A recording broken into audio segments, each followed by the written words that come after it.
I found what looked like a hair on here. And I was really careful. Now, what could that have come from? It was a cat hair.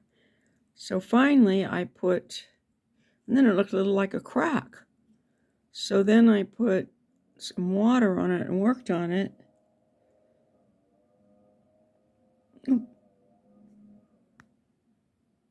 it is a little crack. So it's really difficult to repair a blend like this, but I'm going to attempt to do it because the shape of this could stand a little improvement.